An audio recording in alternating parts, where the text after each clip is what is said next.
할렐루야. 2020년 6월 17일 수요 중보 예배를 지금부터 시작하도록 하겠습니다. 우리 찬송가 199장 나의 사랑하는 책 찬송하도록 하겠습니다. 나의 사랑하는 책 비록 헤어졌으나 어머니의 무릎 위에 앉아서 재미있게 듣던 말 그때 일을 지금도 내가 잊지 않고 기억합니다.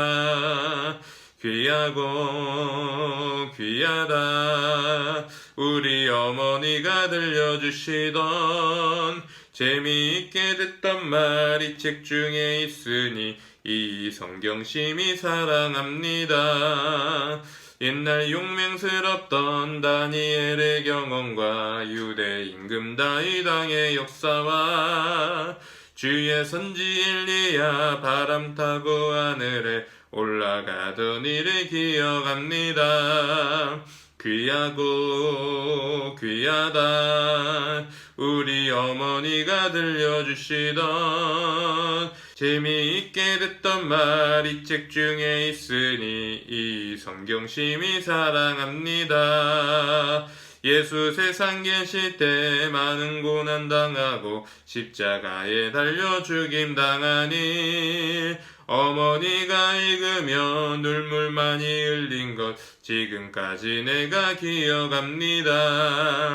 귀하고 귀하다 우리 어머니가 들려주시던 재미있게 듣던 말 이 책 중에 있으니 이 성경심이 사랑합니다. 그때 일은 지나가 나의 눈에 화나오 어머니의 말씀 기억하면서 나도 시시때때로 성경 말씀 읽으며 주의 뜻을 따라 살아갑니다. 귀하고 귀하다 우리 어머니가 들려주시던 재미있게 듣던 말 이 책 중에 있으니 이 성경심이 사랑합니다. 기도하도록 하겠습니다.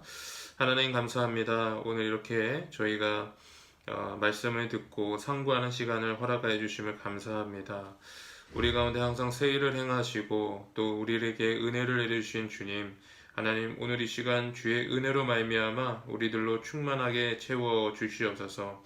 우리가 정말 상황이 좋지 않다고 낙심하지 않게 하여 주시고 또 좋다고 교만하지 않게 하여 주시며 항상 감사함과 기도와 기쁨으로 항상 주님 앞에 나아갈 때 하나님의 크신 은혜로 우리를 세워 주시옵소서.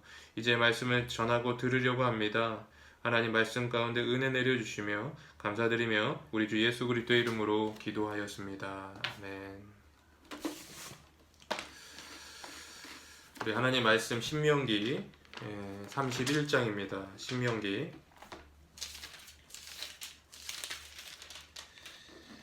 31장 24절에서 29절까지의 말씀을 제가 봉독해 올리도록 하겠습니다. 신명기 31장 24절에서 29절입니다. 모세가 이 율법의 말씀을 다 책에 써서 마친 후에 모세가 여호와의 언약궤를 메는 레위 사람에게 명령하여 이르되 이 율법책을 가져다가 너희 하나님 여호와의 언약궤 곁에 두어 너희에게 증거가 되게 하라.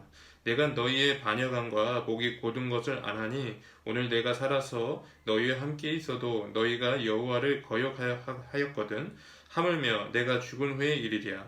너희 지파 모든 장로와 관리들을 내 앞에 모으라. 내가 이 말씀을 그들의 귀에 들려주고 그들에게 하늘과 땅을 증거로 삼으리라.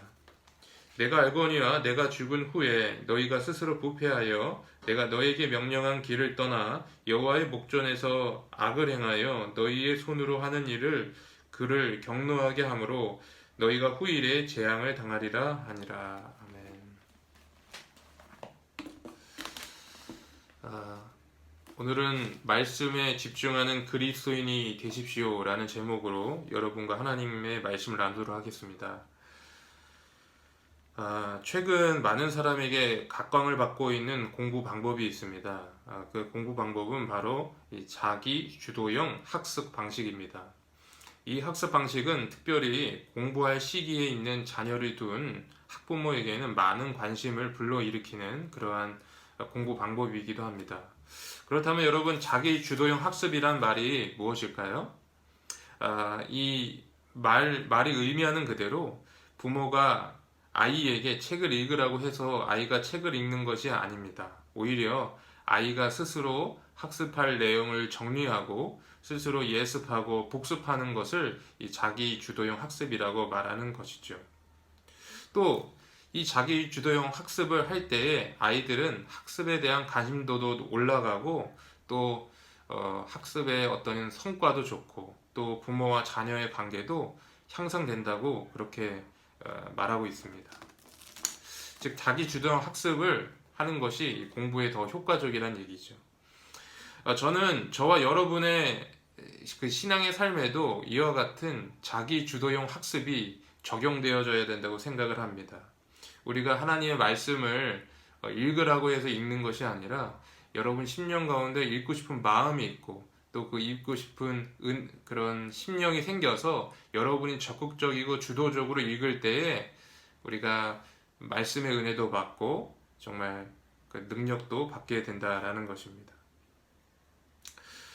하나님은 그래서 이와 같이 우리가 하나님의 말씀에 집중하고 또 하나님의 말씀을 암송하고 낭독하고 연구하는 이러한 사람들을 기뻐하시고 우리가 이렇게 살기를 기대하시는 것이죠.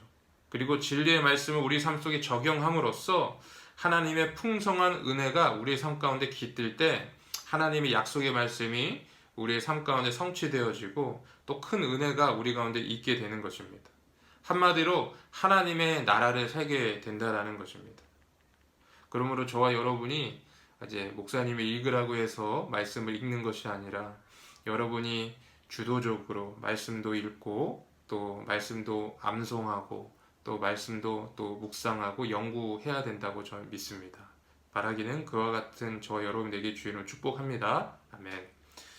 얼마 전에 저는 저희 중보기도팀과 함께 이 필그림 하우스라는 곳에 가서 철로 역정이라는 프로그램을 한 적이 있습니다. 이 넓은 공간을 산책하면서 철로 역정의 각 단계를 거치면서 각 단계마다 하나님의 말씀을 묵상하는 그런 프로그램이었는데 너무나도 큰 유익을 줬던 기억이 있습니다. 그런데 그 프로그램에서 저에게 가장 크게 와닿았던 그 부분이 있었는데 그것이 어떤 부분이었냐면 그 장작불이 활활 타오르고 있는데 한편에서는 마귀가 그 장작불을 끄려고 물을 막 붓고 있는 거예요. 그런데 반대편에서는 그 장작불을 계속 타오르게 하려고 성령의 기름을 붓고 계시는 거예요.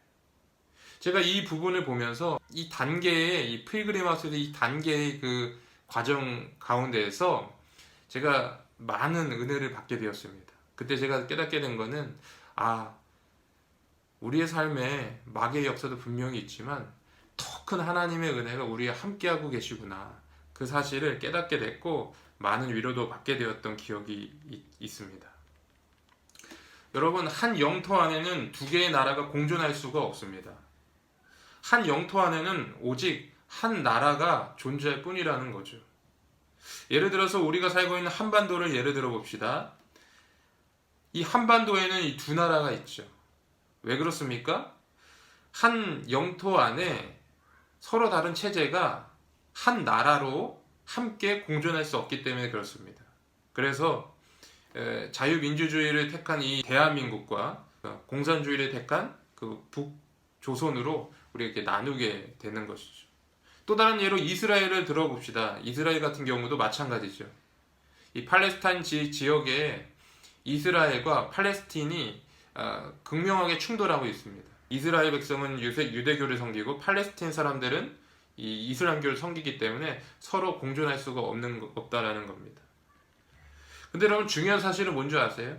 저와 여러분의 삶에도 이와 같은 두 나라가 서로 각축을 벌이고 서로 대립하고 있고 서로 공격하고 있다라는 거예요. 그리고 그 가운데서 우리가 갈등하고 있다라는 겁니다. 중요한 것은 우리 가운데 이미 하나님의 나라가 있지만 여전히 악한 세속의 나라에 그런 영향도 우리가 받고 있다는 거예요.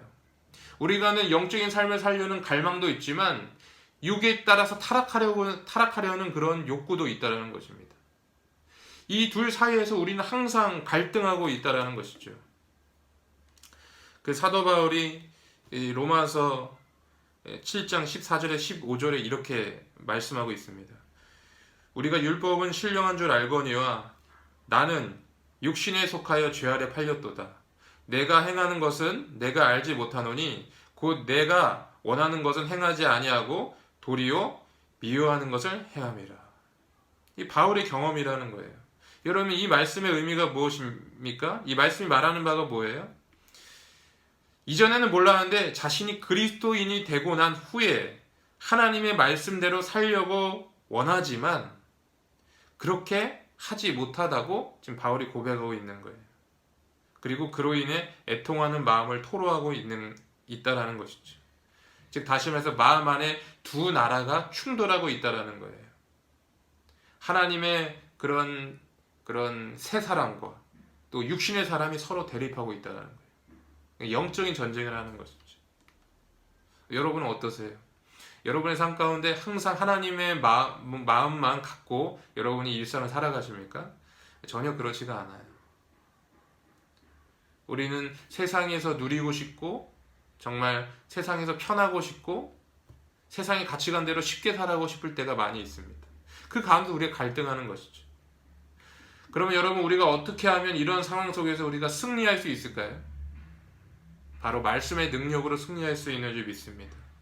오늘 말씀에서처럼 오늘 우리 신명기 말씀에 보니까 신명기 31장 28절에 보니까 모세가 여호수아에게 권하는 거예요. 여호수아에게 이렇게 하라고 말하는 겁니다. 이 앞으로는 이제 여호수아가 이스라엘의 지도자가 될 텐데 그에게 말하는데, 그럼 어떻게 네가 이스라엘의 지도자가 돼야 되느냐? 바로 모든 지파 장로들을 데리고 나오고 그리고 모든 지파의 관리들을 한데 모아서 이 율법책의 말씀을 그들의 귀에 들려주라는 거예요. 그리고 그들에게 하늘과 땅을 증거로 삼으라는 겁니다. 즉 다시 말해서 말씀에 집중하는 삶을 살라는 거예요. 말씀의 능력으로 살라는 것이죠. 가만히 제가 저의 경우를 생각해 보니까 정말 내가 어떠한 하나님의 뜻대로 살기 위해서 어떤 것을 하지 말아야지 하면 더 그것으로 말미암아 제가 넘어지는 경우를 많이 경험했습니다. 예를 들어서 여러분, 유리창에 이 유리창을 절대 깨지 마시오라고 적혀 있다고 생각해 보세요. 좀 더 깨고 싶어요. 그것이 바로 인간의 본성이라는 거예요. 그런데 여러분, 우리가 이렇게 그 유리창을 깨지 말아야지 하지 말아야지 하면 더욱 하고 싶어져요. 그럼 이럴 때 어떻게 해야 됩니까? 그 유리창을 깨지 않으려는 그 노력으로 하나님의 말씀을 붙들고 하나님의 말씀에 집중하는 삶을 살아야 된다는 거예요. 그러므로 여러분, 우리가 주의 말씀과 주의 말씀을 우리가 적극적이고 능동적이고 주도적으로 우리가 바라보고 읽고 묵상하며 나아가야 된다는 거예요. 그럴 때 우리의 삶 가운데 승리가 찾아오고 은혜가 찾아오고 능력이 임한다라는 겁니다. 여러분의 삶이 어떠세요? 힘드십니까? 좌절되십니까? 낙심됩니까? 관계 가운데 아픔으로 인해서 또 자신의 실수로 인해서 또 여러 가지 상황 속에서 여러분의 현재 처한 상황이 너무나도 절망적입니까?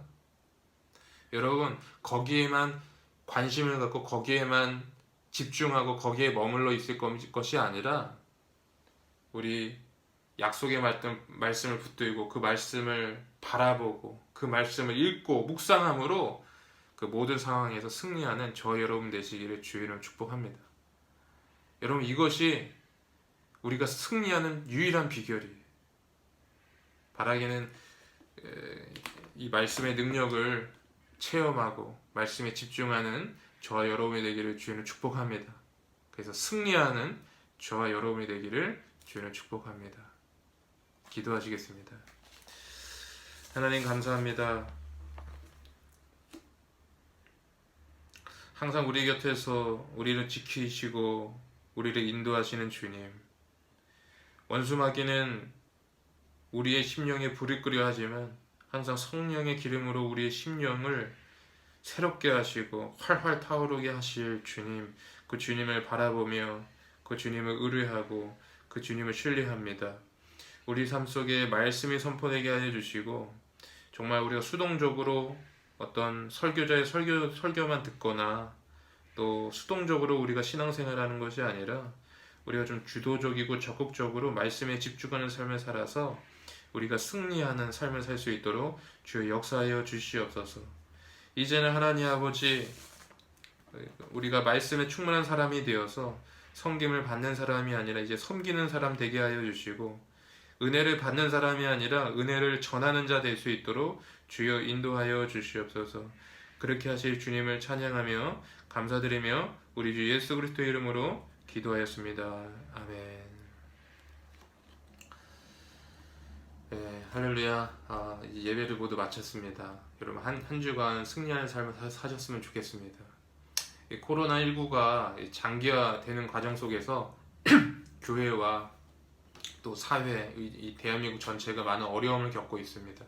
특별히 우리 영도교회가 이 위기 가운데에서 정말 계속 좀 침체되는 것이 아니라 오히려 이제 이 위기가 기회가 되어서 오히려 더 부흥하는 교회 될 수 있도록 여러분 기도해 주시면 좋겠습니다. 그리고 여러분도 한 주간 동안 좀 승리하는 그런 삶이 되셨으면 좋겠고요. 또 말씀도 한번 여러분 좀 정해서 좀 읽어보시는 한 주간도 되었으면 좋겠습니다. 감사합니다.